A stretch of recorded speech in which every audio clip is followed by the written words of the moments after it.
Berger, bonjour. 2013, une date anniversaire importante, ce sont les 50 ans du Falcon. Est-ce qu'on peut revenir un petit peu sur la saga Falcon qui commence le 4 mai 1963? Alors effectivement, le 4 mai 1963, il se passe quelque chose d'extrêmement important dans notre usine de Mérignac. Il doit y avoir le premier vol de ce nouvel avion, le Mystère 20. Et or, juste avant le premier vol de cet avion, il y a une délégation d'une très célèbre compagnie aérienne américaine, la Pan American Airways, qui vient à Bordeaux pour voir cet avion, puisqu'à l'époque, elle essaye de se monter une section d'aviation d'affaires et elle cherche un avion. Et elle vient donc chez Dassault voir ce nouvel avion. Or, dans cette délégation, il y a quelqu'un de très célèbre, c'est Charles Lindbergh, le vainqueur de l'Atlantique en 1927, qui vient donc voir l'avion avec cette délégation. Il monte dedans et il le trouve vraiment très très bien. Il voit d'ailleurs toute l'usine, il voit aussi des avions Mirage qui sont construits, il les trouve extrêmement bien construits. Il trouve l'usine extrêmement belle, les gens qui sont là extrêmement professionnels. Il l'a d'ailleurs écrit, puisqu'on a retrouvé dans les archives de la Pan American Airways une lettre qu'il écrit au président en disant « Je n'ai jamais vu une telle société, d'aussi beaux avions quasiment ». Il est vraiment tombé amoureux de cet avion, on peut le dire très réellement.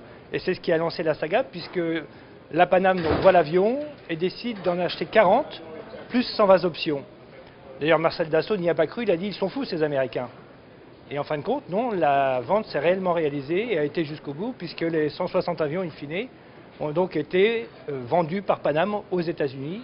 Et c'est ce qui a lancé donc le Falcon, le Mystère Falcon, le Falcon, aux États-Unis. Et après, en quelques dates importantes, 81 par exemple, le Falcon 900. Alors avant le Falcon 900, il y a d'autres avions. Il y a d'abord un avion plus petit, le Falcon 10, au début des années 1970. C'est un avion qui est extrêmement rapide, qui était très apprécié des pilotes parce qu'en anglais, il disait le corporate bullet. C'est difficile à dire en français, c'était la balle corporate, je ne sais pas comment dire ça, parce que l'avion allait très rapidement d'un point à un autre, beaucoup plus rapidement que les autres avions. Il était très apprécié pour ça. Ensuite, il y a eu la formule 3 réacteurs avec le Falcon 50, capable de traverser l'Atlantique. C'était une grande nouveauté, et surtout de traverser directement, puisque si vous n'avez que 2 réacteurs, vous êtes obligé de rester près des côtes. Dès que là, vous traversiez directement donc, de France vers les États-Unis. Et la suite, ça a été après ça, poursuivre la demande des clients qui voulaient des avions plus gros, un nouveau réacteur, donc comme vous le disiez au début des années 80, qui était le Falcon 900, donc qui existe toujours dans la gamme, qui est aussi un avion capable de faire du transatlantique, donc de traverser l'Atlantique directement, avec un volume de cabine plus important que le Falcon 50.